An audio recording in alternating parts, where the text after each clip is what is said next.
Hola, buenos días. Mi nombre es Paola Lanza, soy médico del Instituto Masira y el día de hoy vamos a hablar sobre la estratificación del riesgo cardiovascular. Entonces, para empezar a hablar un poco de la estratificación de riesgo cardiovascular, es importante que sepamos de dónde empieza o cuándo empieza esta epidemiología cardiovascular. Entonces, para recordarles, esto empieza más o menos en los años 30, digamos como consecuencia de los cambios que se observaron en las causas de mortalidad. En 1932, Wilhelm Rapp describió pues la relación que había encontrado entre la dieta y la enfermedad coronaria en distintas zonas del mundo. Y no fue hasta 1953 que se empezó a describir la asociación entre las concentraciones altas de colesterol y la mortalidad por enfermedad cardiovascular en diferentes pues, poblaciones del mundo. Ya pues en los mismos años 50 se pusieron, digamos, en marcha varios estudios epidemiológicos, digamos, que se hicieron pues para aclarar las causas de enfermedad cardiovascular. Y fue en 1948 cuando, en un rato les voy a hablar de eso, sobre que es el Servicio de Salud Pública de los Estados Unidos, inició el Framingham Heart Study, pues con la finalidad de estudiar toda la epidemiología y los factores de riesgo de la enfermedad cardiovascular. Entonces, como afirmaba el doctor Cannell, que fue el investigador principal del Framingham Heart Study, los episodios cardiovasculares empiezan a ser considerados un fracaso médico más que la primera indicación para el tratamiento. Entonces, 70 años después, acá estamos, después del inicio del estudio, entonces las enfermedades cardiovasculares continúan siendo la principal causa de mortalidad total y de discapacidad a nivel mundial. Entonces, principalmente nos tiene que quedar claro entonces qué es el riesgo cardiovascular. Entonces, el riesgo cardiovascular absoluto, total o global, que es digamos el mismo término, se define entonces como la probabilidad de desarrollar enfermedad coronaria u otra enfermedad cardiovascular en un periodo de tiempo determinado, que es aproximadamente o generalmente de 5 a 10 años. Es importante saber que el peso de cada factor de riesgo se calcula mediante una ecuación aritmética y va a dar como resultado entonces el riesgo global que generalmente se clasifica como alto, medio o bajo. A pesar que obviamente es menos probable que se produzcan episodios cardiovasculares en personas con niveles de riesgo bajo, no hay ningún nivel de riesgo que se pueda considerar seguro. Entonces, ahí es donde entran a jugar, digamos, las escalas de predicción de riesgo para calcular el riesgo pues, cardiovascular total. Y esto, pues, digamos, es un adelanto a toda la práctica más antigua de identificar y tratar factores de riesgo pues, concretos. Entonces, acá en este diagrama podemos observar la intensidad de las intervenciones debe ser proporcional al riesgo cardiovascular total. Es decir, entre más alto el riesgo cardiovascular, pues mayor deben ser las medidas de intervenciones, bien sea farmacológicas o no farmacológicas, que se deben hacer a este tipo de pacientes. Entonces, es importante que la clasificación de riesgos cambie el enfoque del tratamiento, de modo que ya no se va a centrar en los factores de riesgo concretos, sino en los mejores medios de reducir el riesgo global de enfermedad pues, de una persona. Ahora, ¿cómo se mide el riesgo cardiovascular? Pensemos un poco qué hago normalmente en mi práctica clínica para medir el riesgo cardiovascular. Entonces, quizás lo primero que se les vino a la mente fue la escala de Framingham, ¿verdad? Entonces, en unas diapositivas posteriores les voy a hablar de cada una de estas herramientas que actualmente estamos usando. Sin embargo, para poder hablar antes de estas escalas, es importante que recordemos de dónde sale o dónde empieza a jugar todos estos factores de riesgo. Entonces, recordemos que eh, o en los años 50 se consideraba que realmente los individuos que se presentaban con una enfermedad cardiovascular eran simplemente personas pues con mala suerte. Ya cuando se empezó, digamos, a usar el término de factor de riesgo gracias al Framingham Heart Study, se define como factor de riesgo un elemento o una característica que es medible y que tiene una relación causal con un aumento de la frecuencia de algún tipo de enfermedades, en este caso la enfermedad cardiovascular. Entonces, realmente los factores de riesgo cardiovasculares pueden clasificarse de diferentes formas. Acá entonces empezamos, digamos, a describir esa evolución natural de las enfermedades cardiovasculares que están en relación con el estilo de vida y determinadas características tanto bioquímicas como fisiológicas, que obviamente se consideran factores de riesgo de las enfermedades cardiovasculares. Realmente toda la enfermedad como se puede ver en el diagrama, las enfermedades cardiovasculares simplemente son el resultado de interacciones que son muy complejas, que van desde la susceptibilidad genética, entonces ahí empieza a jugar lo que son los marcadores genéticos, los antecedentes familiares de enfermedad cardiovascular. Luego, a eso se le suma entonces lo que son los factores ambientales y los estilos de vida, como el tabaquismo, la actividad física, la dieta o el alcohol y la contaminación atmosférica. Para hablar un poco entonces del tabaquismo, realmente el riesgo está relacionado con el número de cigarros que se consumen al día. ¿Sí? Ya realmente las personas que son exfumadores, se han encontrado, los estudios han encontrado que la morbimortalidad por enfermedad coronaria es similar a los individuos que nunca han fumado. Con respecto a los marcadores bioquímicos y fisiológicos, ahí es donde ya empieza entonces a tomar un papel lo que es el perfil lipídico, el colesterol LDL, que realmente entonces son las principales lipoproteínas de transporte de colesterol en la sangre, y estas obviamente a un alto nivel presentan una asociación directa con la enfermedad coronaria. Con respecto, acá también están los triglicéridos, está también la presión arterial. Con respecto a la presión arterial, en los individuos de 40 a 70 años, cada 20 milímetros de mercurio de incremento de la presión arterial sistólica o cada 10 milímetros de presión arterial diastólica se duplica el riesgo de enfermedad coronaria, enfermedad cardiovascular en todo el intervalo de presiones arteriales que va de 115/75 a 185/115. Acá también entonces está también la diabetes, que bueno, que la diabetes sí se ha visto que tiene una mayor probabilidad de aparición tanto de hipertriglicidemia, colesterol HDL bajo, presiones arteriales altas y obesidad. Y por último, entonces vemos cómo estos tres tipos de, digamos, de marcadores, entonces en últimas empiezan a desarrollar lo que es la enfermedad subclínica, que cómo se empieza a manifestar con un aumento en el grosor de la íntima media de la carótida, con aumento del calcio coronario, con disfunción endotelial, entre otros, para que en última entonces aparezca pues la enfermedad clínica como tal. Entonces realmente las directrices actuales que existen de prevención pues aportan son las recomendaciones sobre los métodos de detección temprana sistemática y poder identificar aquellos individuos que están asintomáticos, pero tienen riesgo de enfermedad cardiovascular. Entonces es importante pues reducir la incidencia de primeros episodios de enfermedad cardiovascular y también reducir los episodios posteriores a la primer episodio que han tenido.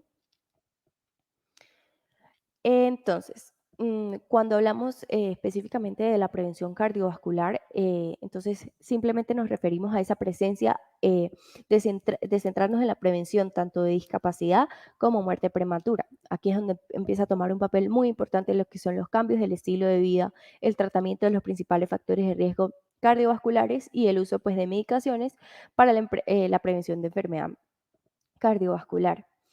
Entonces, en el consultorio, ¿cómo inicia esa evaluación clínica de riesgo cardiovascular? Entonces, realmente el objetivo de esta evaluación tiene cuatro objetivos.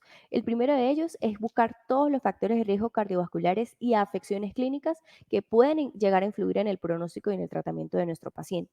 Lo segundo es determinar si este paciente tiene presencia de daños en órganos diana, como el corazón, la retina, los riñones.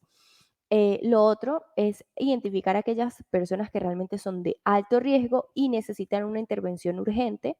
Y lo cuarto es identificar a las personas que necesitan pruebas especiales o incluso la remisión a un especialista, por ejemplo, aquellos pacientes con hipertensión secundaria.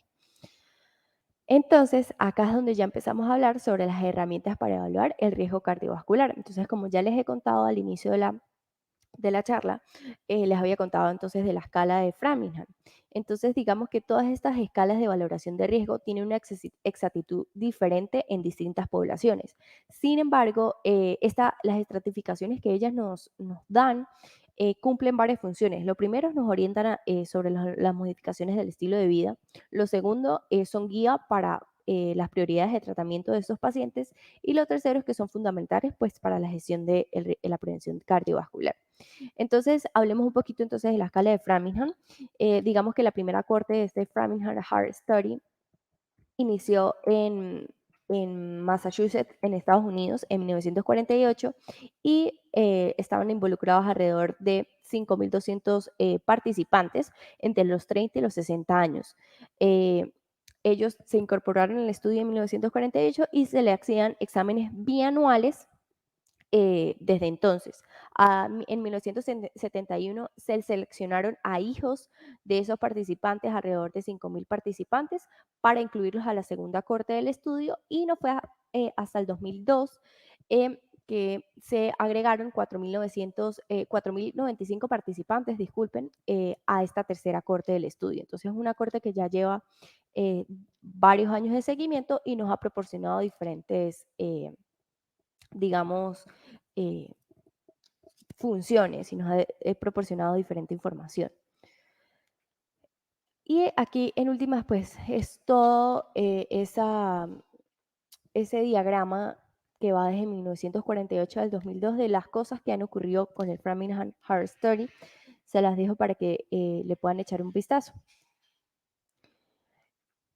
Bueno, entonces principalmente, como ya anteriormente se ha abordado de los factores de riesgo, tanto modificables y no modificables, pues simplemente lo que se encontró en el Framingham Heart Study es que hay ciertos factores de riesgo, como por ejemplo ser hombre, los adultos mayores, tener el colesterol LDL alto, tener diabetes, tener hipertensión y hacer uso de cigarros, ser fumador actual, son los 6 factores de riesgo que, digamos, tienen un componente muy importante en el desarrollo de enfermedad cardiovascular. Entonces está muy difundido ese concepto engañoso de que solamente los 4 factores de riesgo tradicionales, como el tabaquismo, la diabetes, la hipertensión y la hipercolesterolemia, explican solamente el 50% de los individuos que acaban de tener una enfermedad coronaria. Y realmente no es así. Realmente la exposición a estos factores de riesgo es muy frecuente, incluso hasta el 80% de las personas pueden contraer una enfermedad coronaria, y entonces explican alrededor del 75% de las incidencias. Entonces, esto resalta la importancia de tener en cuenta todos los factores de riesgo principales al estimar el riesgo de enfermedad coronaria y obviamente al intentar prevenir la enfermedad cardiovascular clínica.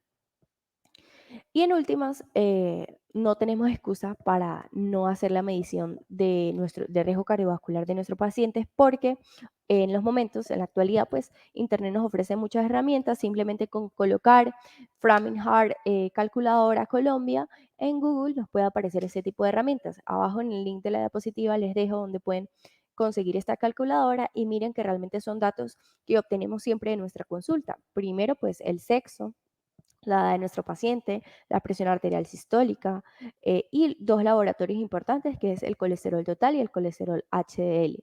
Luego nos preguntan si esta persona tiene tratamiento para la hipertensión, si es fumador actual de cigarros o si tiene presencia de diabetes. Entonces, con simplemente esta herramienta, esa calculadora, cuando uno le pone los valores de nuestro paciente, nos va a colocar un riesgo. Entonces nos va a decir que, por ejemplo, nuestro paciente ficticio tenga un 20 y un 30% de desarrollar enfermedad cardiovascular en los próximos 10 años.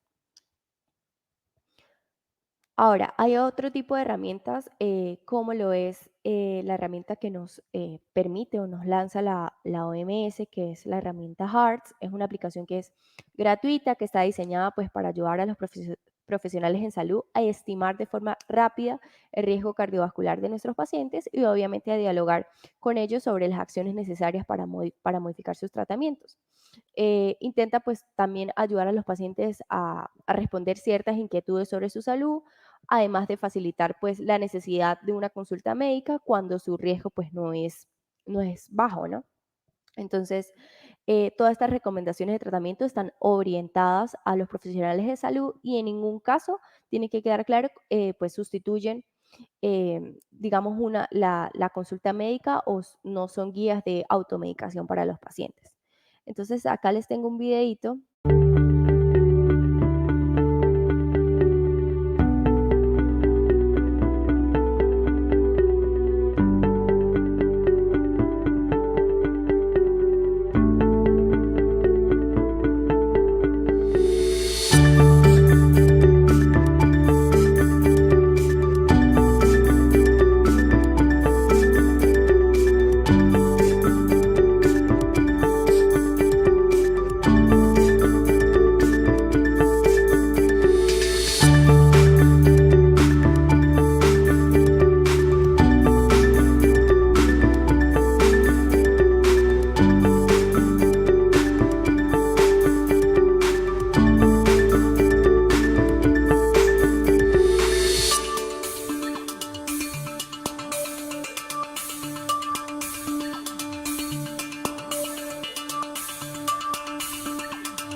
realmente es muy fácil poder calcular el riesgo cardiovascular usando la herramienta de la OMS, que es la HEARTS. La podemos descargar desde nuestro celular para tener más comodidad, incluso en la consulta, solamente empezar a calcular el riesgo cardiovascular de nuestro paciente.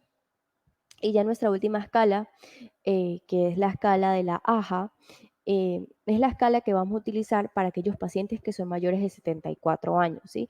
Igual, entonces, esta escala lo que nos ayuda a determinar es el riesgo de enfermedad cardíaca o accidente cerebrovascular a los 10 años, y además de eso nos ayuda o nos brinda recomendaciones con las estatinas. Es una herramienta que la encontramos también por internet, desde la página oficial de la AJA, y entonces lo que vamos a encontrar es que igual nos pide llenar los datos de los pacientes, dependiendo de lo que tengamos, su edad, el sexo, la etnia, la presión arterial sistólica y diastólica, el colesterol total, HDL y LDL, si tiene historia de diabetes, si es fumador, si está en tratamiento para la hipertensión, si usa estatinas o si está en terapia con aspirina. Entonces, realmente solamente con estos datos que nos proporcione el paciente o según lo que yo encuentre en la historia clínica, podemos hacer uso de cualquiera de estas herramientas para poder estratificar el riesgo cardiovascular de nuestros pacientes.